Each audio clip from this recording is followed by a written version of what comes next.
All right, let's have a little heart-to-heart. Just you and me, before we bring Natalie in, let's have a heart-to-heart. I'm not judging you. No judgment here. I do all kinds of things I shouldn't do. I'm a terrible person. Do you have TikTok?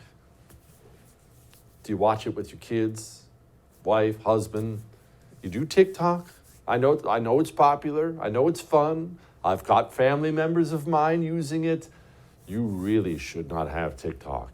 You really shouldn't. Trump tried to ban it for a reason. Just recently, FCC commissioner tried to get Google to drop the daggone thing from the App Store and Apple. Why shouldn't you have TikTok? Let's ask Natalie about it. Natalie Winters joins me now, an actual journalist. It's amazing those people still exist. Investigative reporter for the Great National Pulse. Natalie, why shouldn't people have TikTok? Well, there are so many reasons. And I think the first one that comes to mind is the fact that the app is so deeply tied to the Chinese Communist Party. There's obviously national security implications there.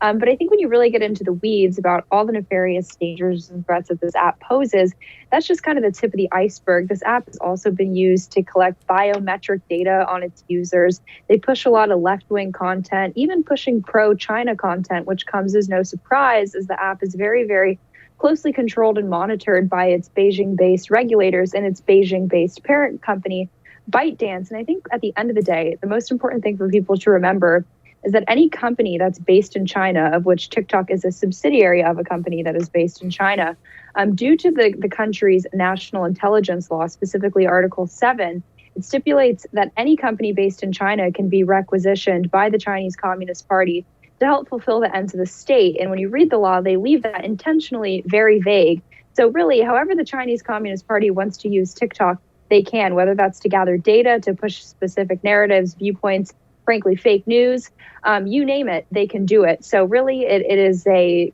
kind of a dream for the Chinese Communist Party in terms of the ability to influence American politics. We'll get to the pushing data part, or pushing, themes part here in a second. I want to first get to the whole stealing data, because this is a conversation I had with a friend of mine actually last week. He was watching something on his phone, started laughing. I asked, he said it's a TikTok video. So I, of course, started scolding him about having TikTok. I told him, they're stealing your data. And he said to me, so why should I care? Natalie, why should people care? Well, there's so many reasons that people should care. And I think it's interesting because the Trump administration obviously kind of launched the crusade to ban TikTok from the homes and the apps and phones of millions of Americans. And they cited a bunch of reports, and there was a lot of independent reporting into how the app gathered not just actual activity on the app, right? What you were interested in, companies you're interested in, but even background data. But what's been really, really interesting is that since the Biden regime has taken over, there have actually been a lot of insider reports from within the company sort of validating, if not vindicating, the Trump era claims about the app. You've seen a lot of people who work for the app admitting that TikTok takes data from users in terms of other apps that they're using. And again, I think it just goes to the bigger question and really the bigger threat, which is, of course, the Chinese Communist Party. People are scared that the Chinese Communist Party is trying to harvest genetic information from millions of Americans.